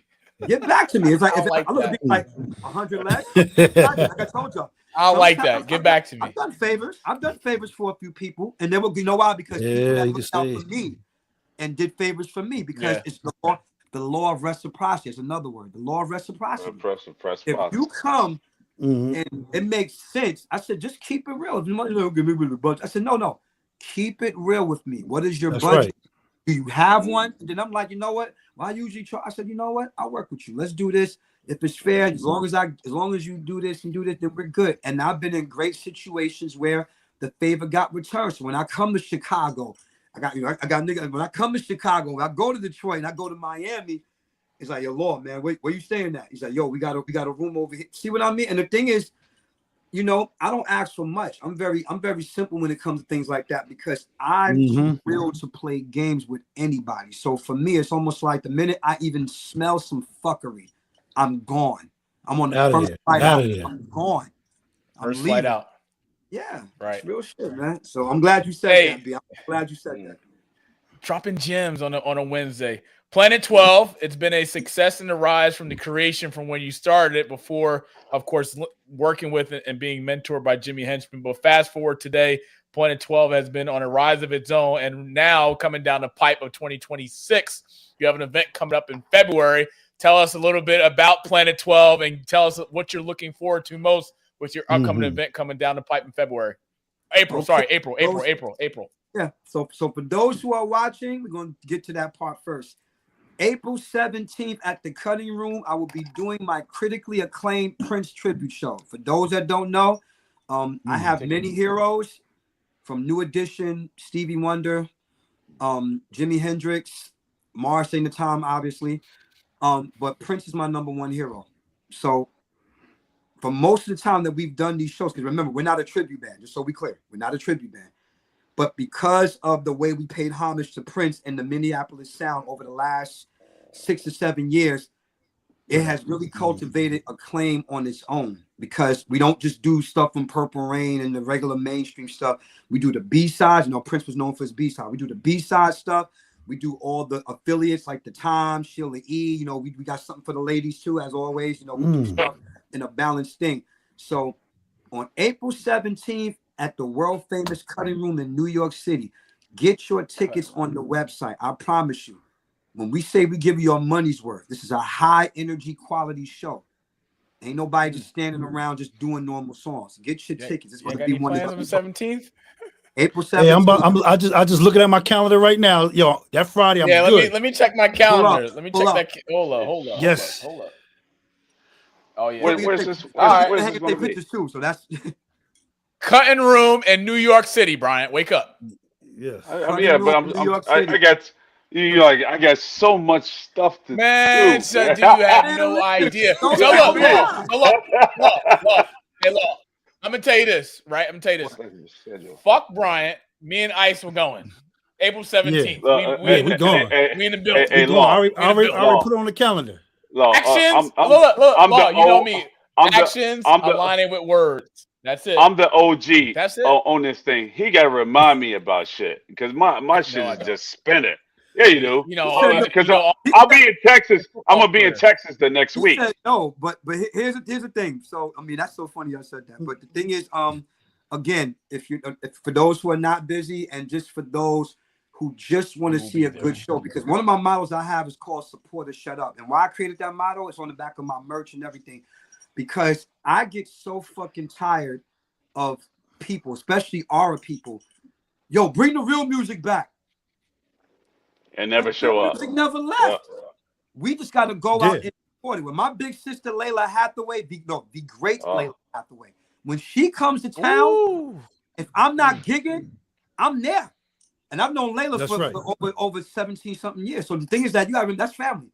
When my idols come to town, because you got to remember, and I know we're gonna get into that in a minute with the Marcy, but you got to remember that's how it started. Because when all of our heroes used to come to town, if we wasn't doing shows ourselves, we went to go see them. Even after my own show, I'll be like, listen, when the Reverend Al Green pulls up the Radio City, get a fucking ticket, man.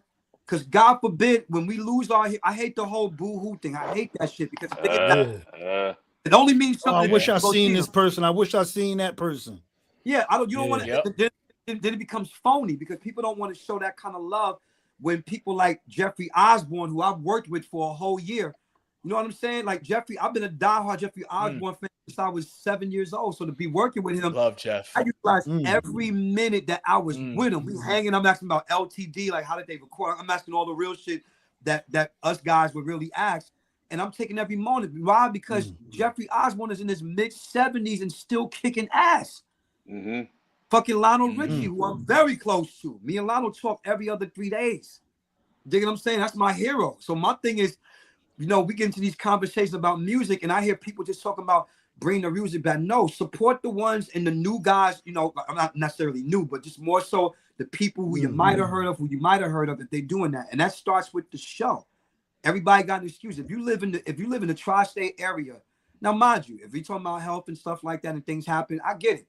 I have grandkids, so I get it. But my thing is, if you have an opportunity to come see a high quality show in homage to Prince that's never been done, and even the tribute bands ain't even doing what we doing. That's what was told to us. So the thing is, come and spend the money. The tickets ain't even that high. Tickets are only $30. It's $30. And you're getting high quality entertainment. So segueing into what Monty said about Planet 12, the whole concept of Planet 12 was created around the time I turned 8 or 9 years old because of my diversity and my range of music. There's 12 notes in music. 12 is my favorite number. And L is the 12th letter in the alphabet. So a lot of things that align with my love for Looney Tunes, Bugs Bunny cartoons, because that's the humor part.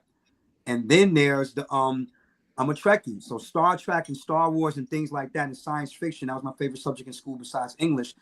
That's how I cultivated that whole thing because I just wanted to be different. They'd be like, man, Lord, 1 minute you listen to Led Zeppelin, next minute is Run DMC, and next minute you like Yanni. Because I love classical music too. You love Yanni. Lord, you be on your own planet. Ding, ding, ding, ding, ding, ding, ding, ding, Planet 12. So that's how the concept came together. So pretty much, and that's always been me because 1 minute I'm listening to Black Sabbath, the next minute I'm bumping Jodeci and trying to I'm a tenor, so I'm related more to JoJo than KC. I'm first tenor falsetto. So that's my whole world. So when people hear my music, when they come to the regular shows, because this April 17th show is just it's a Prince tribute show. But my regular shows that I do, and people, the fans will tell you, those who've been to a Law Planet 12 show, your originals got to kick ass as much as your covers do if you want people to come and see you. So we thrive on the fact that our originals are so dope that people are tuning in and loving that. And then at the end of the night, be like, yo, what should we do to end this show? Or how you want to end this shit? I want to go to the 90s, and we do a whole 90s medley where we go from Poison to My Prerogative to Groovy My Guy. Yeah, all in sequence. You know what I mean? What time does your show start? 8:30.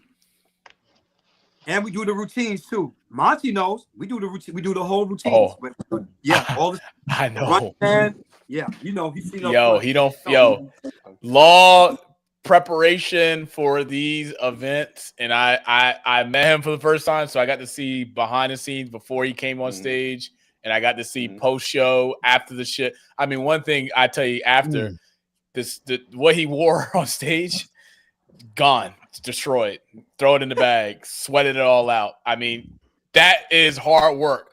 But from a preparation standpoint, Law is very, very, very detailed. From every mechanism, every sound, every step, every movement, everything is calculated. And if he doesn't like it, do it again. And if he doesn't like it, do it again. I mean, and then once he's on stage, it's like butter. Everything just flows. Everything runs. But it's the behind-the-scenes stuff I think a lot of people don't get the opportunity to see. So let me be a person to tell you from a fan perspective, Law, Planet 12, no fucking games. All right, so let's turn to you, man, because you – go ahead, Law. Go ahead, Law. Go ahead.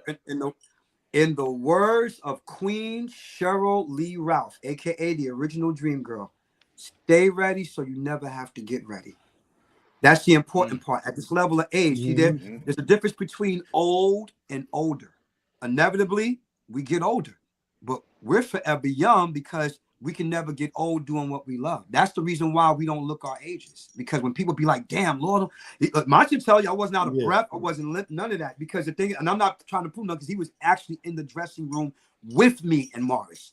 I was wilding out. We all over the place after the thing was over. Yeah, we downstairs. Because I'm getting a chance to see my heroes. After party. Oh, shit. After party. So the thing is that people's like, where does that come from? Because it's so improved. If you don't love what you do, you wasting time. So nothing is in the day. That explains that what you said to put a further stamp on it is that I'm still committed to this shit because I've been moving like this since I was 15. And at this stage of the game, you know, heading towards a milestone this year, nothing has changed. Nothing. You know? Stay ready. You have to get ready. Ice, it's funny that you say that because, I mean, I have been pretty much following you around from place to place, venue to venue, event to event, since our existence of knowing each other for over the past 4 years or so. And let me tell you something, man. Every scenery or place you're in, you bring a different element or a different style or a different flow. So for the people out there that may not know, I know Bryant was a DJ back in his early Temple days and Chicago days. I'm not sure what his DJ skills are now. I have never touched a turntable ever. In my mind, I think I know what I'm doing, but clearly I don't know I don't. But you, for example, your passion for music doesn't and hasn't gone unnoticed.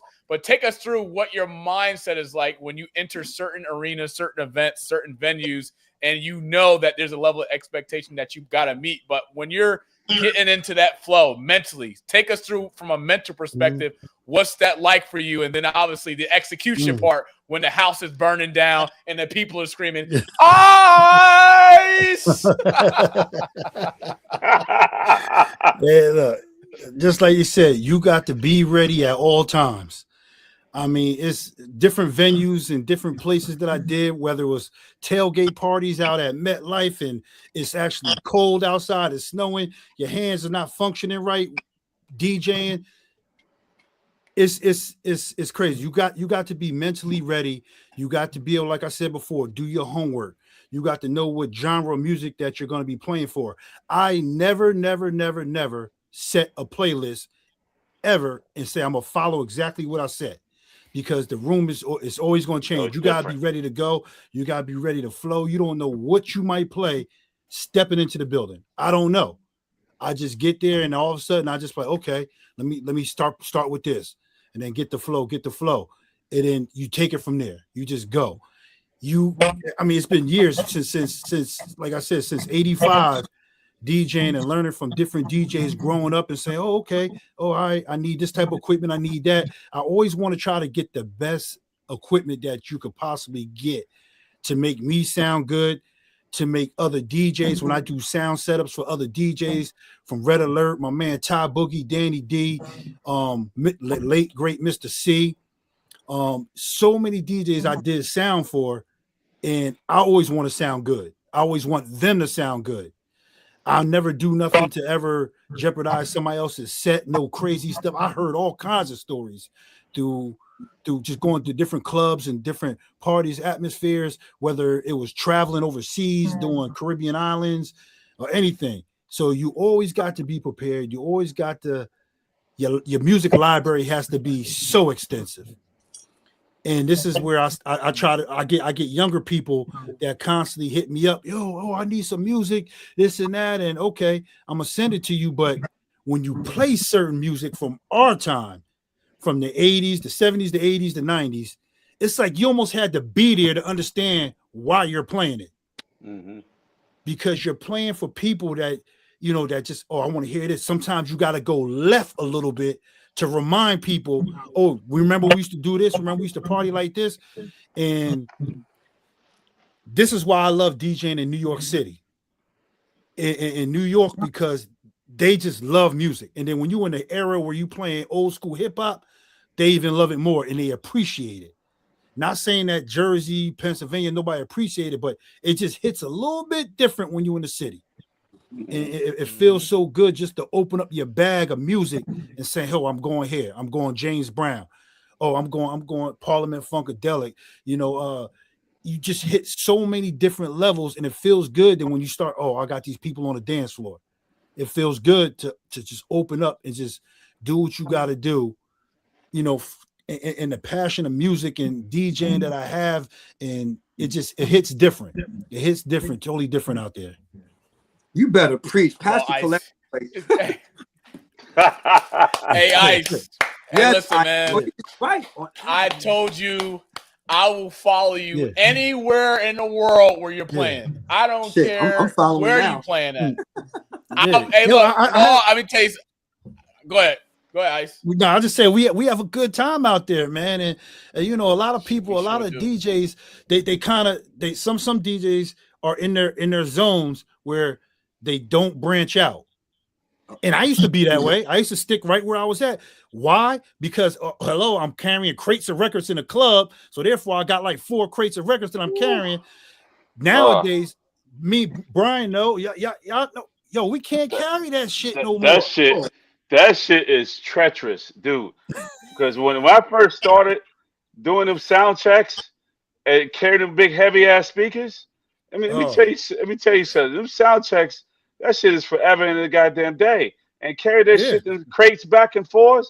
I never ever want to carry a big ass speaker. Because back in the 80s, them shits was big, heavy as hell, and you put it on that fucking pole, and it's like, I got tired of that shit after 2 years. I said I had to learn how to fucking DJ because I had to get people to do it for me. I said that was enough. I had enough of that shit. So, and them crates, you got 4 or 5 of them, and you set your fucking shit up the way you want to play it, and it never goes well. You just don't. Because another song pop in your head, you're looking for the motherfucker over here. That shit was crazy. I haven't DJed since 87. And with the music, you got to change with it. Yeah. Just as a lot of us did, we changed with it. And right when we were going from vinyl to CD only lasted but so long because now your laptop age. But when that vinyl time, when that CD time came in, and I used to walk into Club Speed, the China Club, and all that stuff. I used to walk into them places with my 2 CDJs, and I used to have one book of CDs the book used to be called Slapper Pro, and I could fit in there about maybe 6,000-7,000 songs on CDs. And I used to come in there, open up my shit. I used to be the opening DJ over there, put my CDJs up, boom, boom, boom, boom, put the CDs on, rock a party, just go and do what I gotta do. Now I'm seeing my old school head DJs, Mr. C, Coco Chanel, Jazzy Joyce, and all them walking in with a whole forklift full of records. I'm like, yo, y'all gotta get on this. Nah, I ain't never fucking with that. I ain't fucking with that. yo, I'm telling you, this is where it's going. Like, I'm telling the great DJs in New York, I'm putting that bug like, yo, look at this. And I put the two CDs in, they both match each other. So you could do double, on your, just like we do here. And it was like, oh shit. And I was like, yeah, I put my CDJs on top of a bass bottom, and the shit never skipped. Whereas they used to put turntables on rubber bands in the bigger clubs. Yeah. So they wouldn't skip. But CDJ, I could pick the CDJ up, hold it in my hand, do all this, no skipping, no nothing. Mm-hmm. And it's all about, yo, show the love, pass the love on. Sometimes I ain't get the love. It was look at me like, yo, this nigga on CDs. Oh, what the fuck? He on a CD. Just the same way we felt when we start seeing somebody first get on a laptop. Oh, he a laptop DJ. Now look where we at now. Everybody did a laptop. I'll say this. If y'all remember what I told y'all earlier, technology will remain undefeated until the day that we leave. Right now, as we're talking right now, there's a kid in his basement working on an invention that can make DJing and anything else even easier. Even we're not going to even talk about studio equipment. That's a whole other subject for another day. Right. And I want to say, shout out to my legendary Pink House's big sister, Dee Dee Roper, but y'all know her as DJ Spinderella. Let me tell you something about Spinderella that people don't know. Spinderella had to carry crates in her heels in the heyday of Salt and Pepper. You dig what I'm saying? So everything that y'all just said in the mouth, of course, not so much now because, of course, just the fact that you said people don't understand the type of dude. That's why when all that stuff was happening between her and the group and all this other stuff, I said, no, people don't realize the amount of dues that she had to pay as a DJ in a popular group that's crossing other genres besides hip hop. And yet, in the early stages of when she was starting off and right before she got with Salt and Pepper, this is the dues that Spin paid. So whenever people be talking about all of them, I said, y'all have no clue. Y'all really don't know. Coco too. Coco Chanel as well. Same thing with her. Like people don't, I remember Coco when she was with Kings of Swing. So you got to remember. And I was a kid then, so I recognized everything in that realm of knowing. So when I tell people, when I saw Spin get inducted into the Rock and Roll Hall of Fame and all the other accolades that they got, right. DJ to do whatever, it's beyond fucking earned and deserved. And she's still out here at the top of her craft. And then it's good to see her actually teaching not only just other DJs and males, but of course women too. Because for some people, that's the first female DJ they ever saw. For some people. So the thing is, in retrospect, everything that y'all saying is true, because with technology simplifies a lot of things. You're not going to see Spin carrying no big ass damn crates and none of that, right? Unless her husband is right there. Now, of course, Q would probably do it, but I'm just saying more so if he's there. But Spinderella's at a level now where I got everything simplified in here. But she said if I do it all over again, if it went back to that, what you prepared and ready. You prepared and ready. I hated that shit. Look. Hey, Law. I know DJs that don't even carry their own laptop bag. I do too. Wow. No, it's true. Wow. It's true. Yeah. Hey. Monty, you gonna carry mine, yo? Monty, I need to carry mine. Look, I will carry it under one condition. I get the opportunity to play like 3 songs on your turntable, and I'm good. Oh, and you already know what that Super Bowl victory song gonna be. You already know. Oh, you already know. I would commit to that. He had to segue that shit. See, Monty. Yeah, you heard that, right? I carry the bag. No problem. To the car, to the trunk. Break it down for you. No problem. But I got a request. It's time for episode 50's edition of Bryant's Unfiltered, where he is back after last week giving his segment to our previous guest, Ty Phoenix, a female recording artist who just came out with a new album this year, who we had a great time with as our first female artist, who we will also have more female artists to come down the road. But Bryant, it's time for episode 50 edition of Unfiltered. The floor is yours. Man, just shout out to Ty, man. Just seeing the stuff that she has on the Instagram, I'm amazed by that shit. I'm like, yo, I was never a true blue hip hop head, But man, looking at her, I'm like, yo, this girl dope as hell. I'm like, I'm oh gonna sing shit. her stuff, Ice. I'm gonna sing her stuff. Shit, You're like, God, shit is damn. fucking hot. I was like, God damn. Then I found some other music on there. I said, oh shit, let me look more into it. But switching the gear, there's some shit that just really pissed me the fuck off, right? Because I've been coaching. I'm multi-talented. I can do a whole bunch of different shit. The thing that pisses me off is about there's 0 black head coaches that they hired this year. Mhm. And it's ironic that it happened when you had probably the most NFL head coaching jobs available in one single year. And it just so happened to happen this year while that fucking idiot is in office. See, it's like, I used to be a member of the Black Coach Association back in 1993 when I started coaching at Temple University. That was my first coaching gig as a student assistant, and then it rolled over to a graduate assistant, and then wound up getting a coaching gigs in college. And it was a problem back then with black coaches being head coaches. But then it started to change over the years, and it was gradually getting better. But now, since this fucking idiot is in office, those Epstein files is fucking shit up. Because now, this motherfucker is treating everybody like a puppet. And they're being told what the fuck to do. And he's telling them, all of them, because he got them all by the balls, they're all in these goddamn files. All of them. And nobody can do shit. He's got to follow the orange fuckhead. Everybody's got to listen to the bullshit. And they got to do what they're told because he said, don't hire X, Y, and Z. And then there's more than 10 qualified head coaches that are African American. Flores should be one. There's no question he should be a head football coach somewhere out of those 10. And not one, that's some fucking bullshit. And I basically had enough. People just sit there and say, don't say this, don't say. Fuck it. This is my mouth. This is my job. I own me. Can't nobody say shit to me. I don't give a fuck what anybody say. That is some bullshit. It's happening. Watch what happened in college football. Watch the shit happen then. They're going to do the same shit in college football.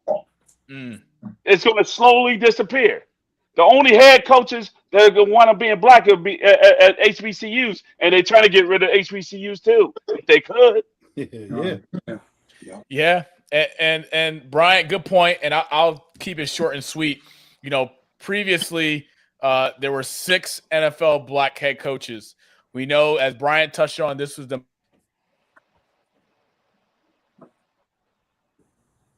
years. Entering the 2026 season, there will only be a total of 3 black head coaches entering the year, and that's going to be Todd Bowles, head coach of the Tampa Bay Buccaneers, Aaron Glenn, the head coach of the New York Jets, and D'Amico Ryan, who's the head coach of the Houston Texans, which is beyond me because out of the 10 openings, 6 of the hirings are going to be first-time head coaches. So the fact that you had a rising star and talent who got ran out of Miami and Coach Flores, and then fast forward, Minnesota regenerated his name and his career. This was the opportunity for him to get a head coaching job. Got 0 interviews. 0 interviews. What happened to DEI? What happened to the Rooney Rule? That's all full of shit.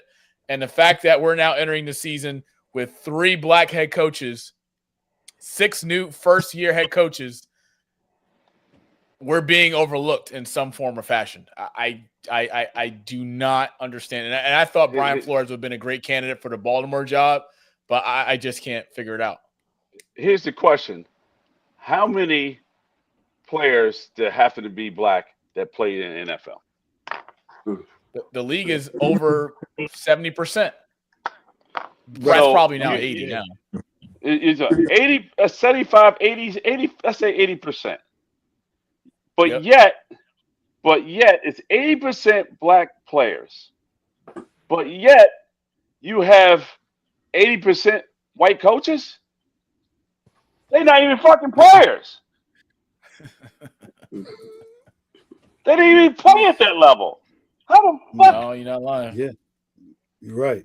You ain't lying about that. Yeah, this is where we are, and it's no different. And it's no different in the corporate space. How many black executives do we have? Black VPs? How many do we have black leadership and leadership roles through these companies? I mean, it's no different, right? And flip side, you know, on the NBA side, how many black head coaches do we have? How many black head coaches have been overlooked? I mean, for example, Sam Cassell has been a player and an assistant coach in the league for over 17 years and does not yet have been an NBA head coach. And he has one of the most polished coaching resumes in the entire league, entire association. How's that possible? But yet we got guys like Doc Rivers, who hasn't won anything since 2008, who destroyed the Clippers, but yet he finds a way to get a job wherever. And he went to the Bucks, and he's destroyed that organization. It's so like, if you want to fire a motherfucker, fire his ass. Yeah, because he stinks wherever he goes. Yeah, I agree. I don't understand it. It's even talk about myself. I've been coaching for 30 years. I've won all these games. I can't find a goddamn job. Hey, quick question, real quick. Hey, Brian, the Atlanta Falcons head coach, nobody picked him up? Nobody. Robert Morris is a free agent. Yeah, nobody. Nobody. Not a coordinator job. I mean, it's still early. His issue is, and here's funny. I coached against him when he was a player at Irvington, right? Mm-hmm. He's too nice. See, this is people understand about these industries. Music, sports, regular corporate world. Mm-hmm. My daughter's an engineer. This shit ain't nice. This shit will chew your ass up and spit you the fuck out. You can't be nice in this business. Nope. Or else they will fucking use your ass like a wet piece of rag and throw your ass the fuck on out. You got to be a dick right back at them. And some of them don't like that. That's why they fire your ass in a year. Right. And I was going to say, and with that being said, I want to send a big shout out to my legendary cousin, Omar Cook, who's assistant coach for the Cleveland Cavaliers.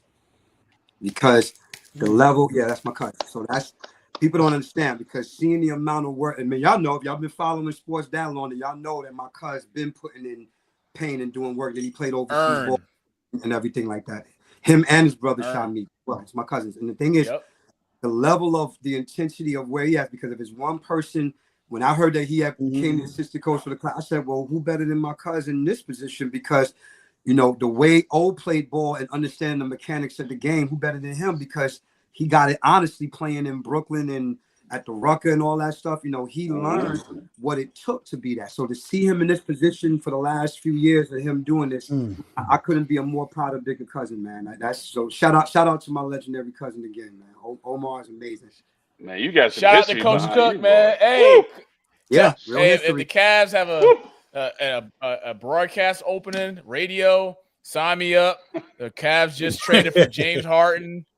Donovan Mitchell's a new 1-2 punch there in Cleveland. So I was making it clear about Omar Cook being my cousin because he's my real cousin. We have the same bloodline. Because people be like, oh, I'm like, no, we grew up together.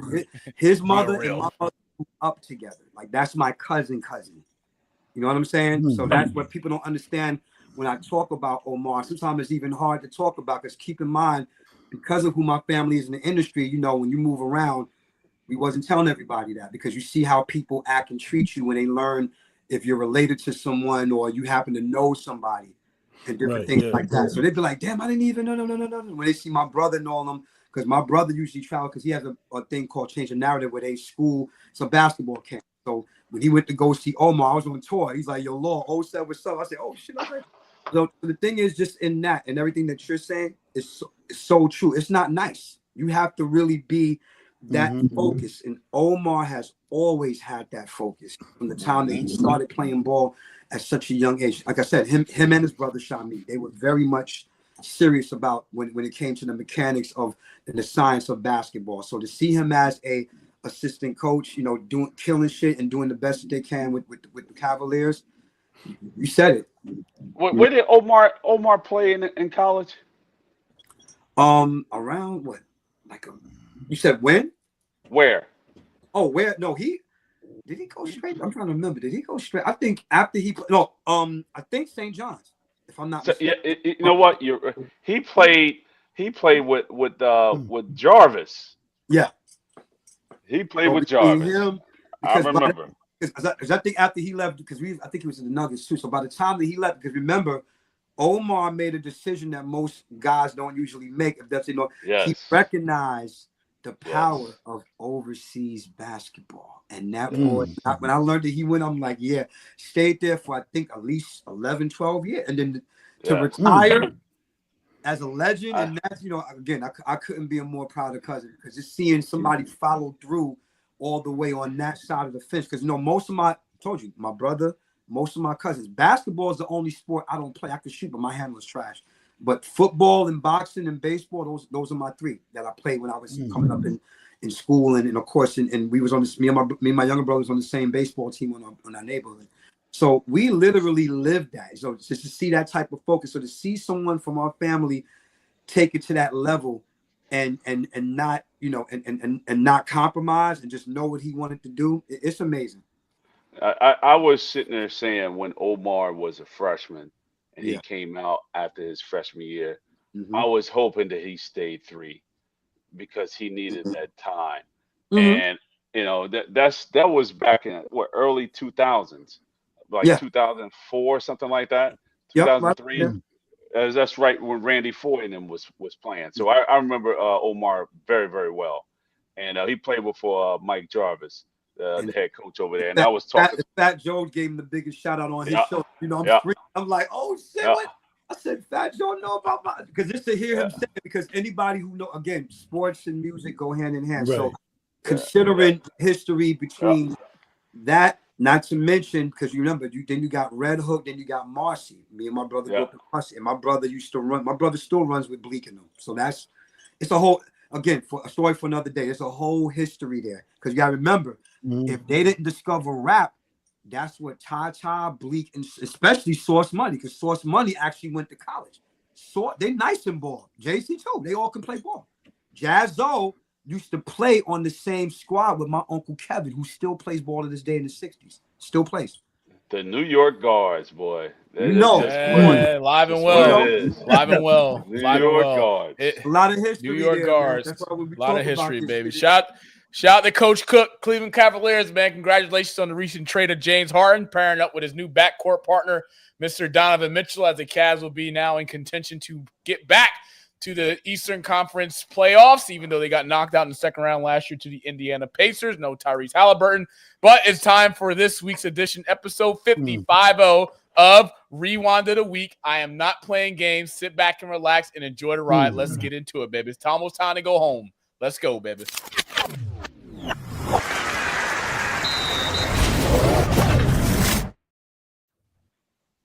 On this week's edition of Rewind of the Week, we flash back to Kansas Jayhawks win on Monday night against the Texas Tech Red Raiders in overtime. If you didn't know Darren Peterson, shout out to Coach Hawk. Hawk, I told you I'd take care of you. Just trust in me, baby. I will not let you down. A year ago, this brother, Coach Hawk, said, I've seen this guy, Darren Peterson, play. He's going to be a first-round draft pick in the league at some point. Fast forward, here we are. Yes, people say, BYU star, is he the number one player in the country? Is Darren Peterson number one player in the country? Is a guard from SMU? No. Darren Peterson has the complete package, and he has that clutch gene activated within him. Right now, Kansas is 11th ranked in the country at 17-5, 7-2 in the Big Ten in conference. Bryant knows about conference play and how important that is. Averaging over 21 points a game, 4 rebounds, and shooting at a high clip of 49% from the field. Clutch back-to-back threes on Monday night in the win over against Texas Tech. His last 5 games, he's finished over 15 points, including a season-high 26 points against Baylor, and Baylor, one of the top teams in the country. Kansas is 9-1 at home. They're currently on a 6-game win streak. And one thing for sure, and two things for certain, but know what I know about Bill Self. When he's got a team, they make a Final Four run. So be on the lookout. Circle Kansas in your brackets ahead of March, baby, because Darren Peters Seahawks are coming for gold, and they're coming for the national championship. I'm not putting them in the national championship. I'm giving recognition where it matters most. And now the final piece of tonight's episode, it is Floss with Moss. But keep in mind, Law, keep in mind, Ice, it's flossy. It is flossy. You can adjust. You can make it work. But I don't want to hear nothing because this is my time and it's my segment and it's my Super Bowl. So it's episode 50, Floss with Moss before we sign off. Episode Super Bowl 50 edition. Let's get cracking, baby. Let's go.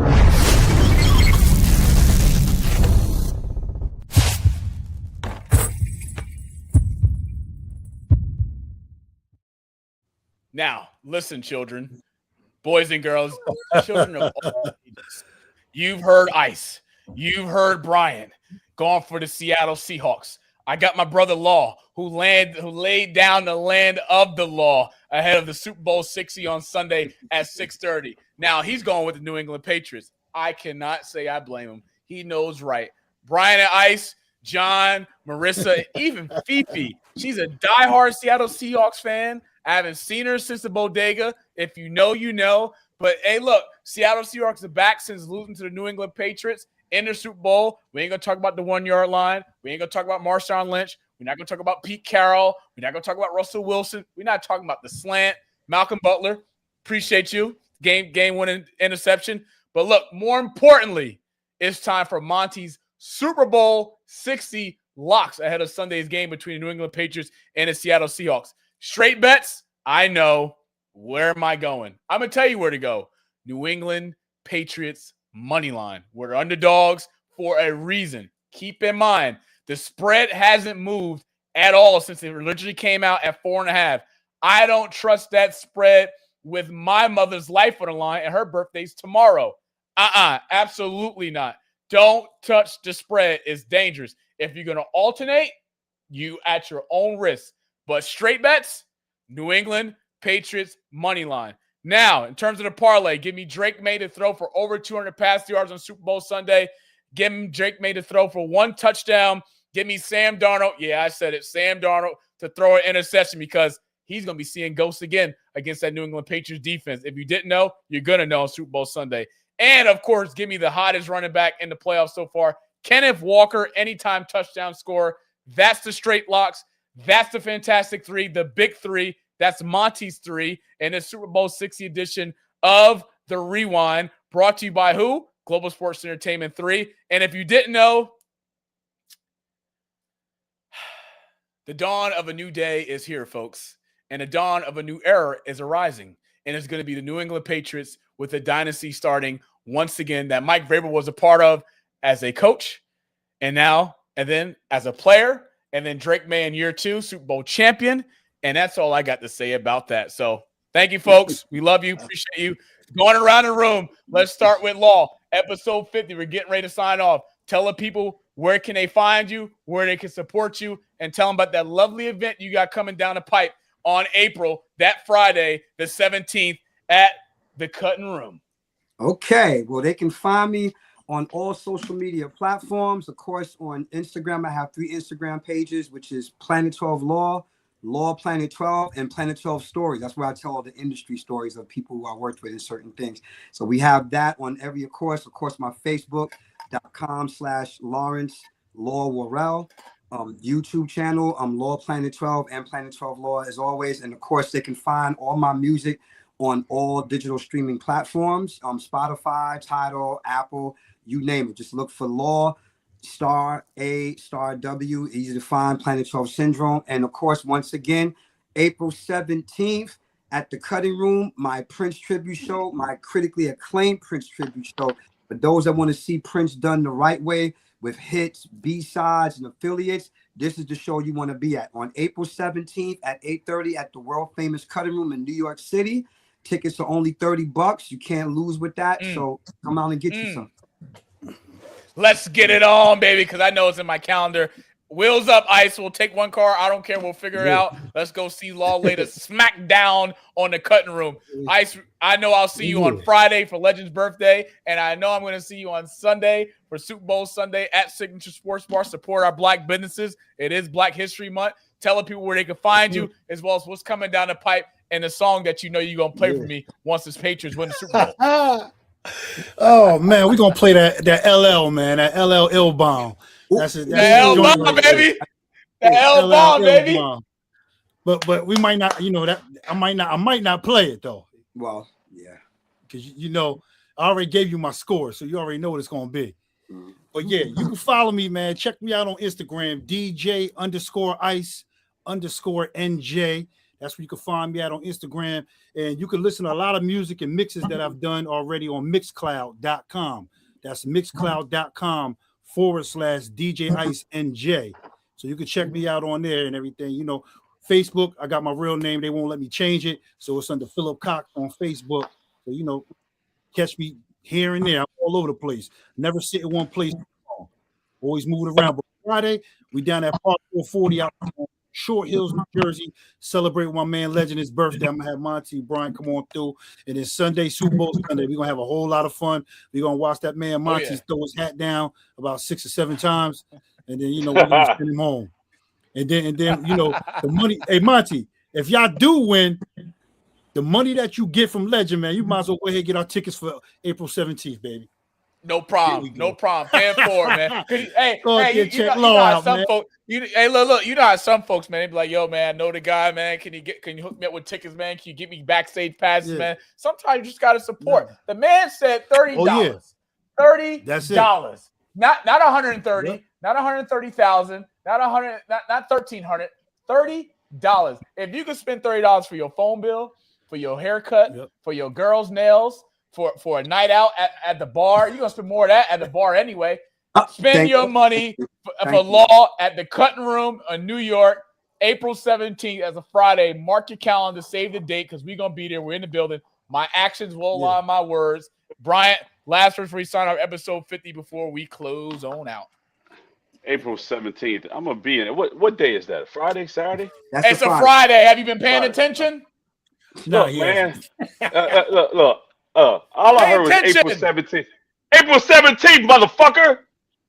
That's a Friday. Do I have a goddamn calendar in front of me? We're telling you. He said it 3 times. April 17th, it was Friday or Saturday.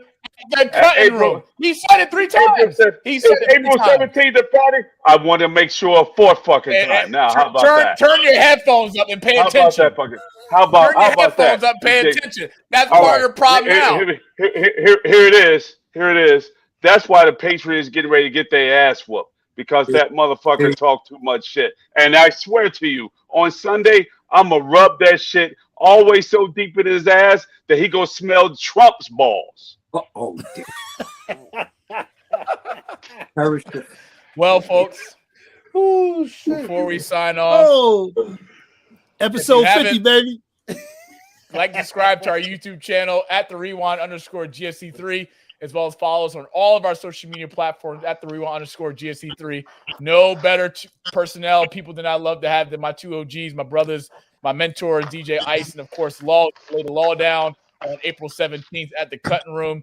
For our producer, Chris, in 1990 Studios, thank you for the hard work each and every week. I want to say thank you to all of our listeners, all of our subscribers, all of our followers that have followed us on this journey for doing this thing over your 50 episodes. God's grace, man, it's been a blessing to have multiple different guests from different walks of life, from ESPN to Fox to NBC Sports to Ty Fox to Law Ice. To athletes. We've been blessed to have some really great names to come on this platform, to bless us with their presence, and it couldn't have been done without you. So appreciate the love and support. We're going to keep going.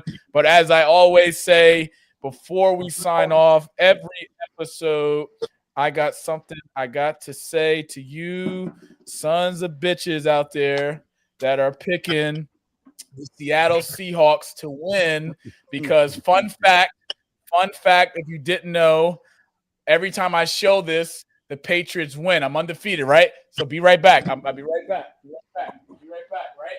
This nigga, it's been a great show. I see everybody later. Don't have them come back with this bullshit. Hey, look. First off, it's going to be 7 of these on my hand at the Super Bowl Sunday. The New England Patriots, baby. And as I let it ride, Drake May, baby. Pats by 7. Drake May MVP. Let's go, baby. Let it ride. Let it ride. Episode 50, baby. We'll see you. We'll see you. Episode 51 once the Patriots win the 7th. To Ice, to Law, to Brian Garvin, Monty Mall, sign off. We'll see you guys next week. Same time, same place, 9 o'clock Eastern time on our YouTube channel. As always, enjoy Super Bowl Sunday. Go Pats. Let's go! I was checking out the scouting report, and I don't see nothing but bums. You and your whole entire world know that I am the one. You and your squad ain't got nothing for me. Your organization is looking stressed, and now that you haters is running from me, I know that you see that I'm highly blessed. Here we go, here we go, here we go, here we go. Yeah, we live with your boy Coach G. Yeah, we live with your boy Monty. You and your squad ain't got nothing for me. Your organization is looking stressed, and now that you haters is running from me.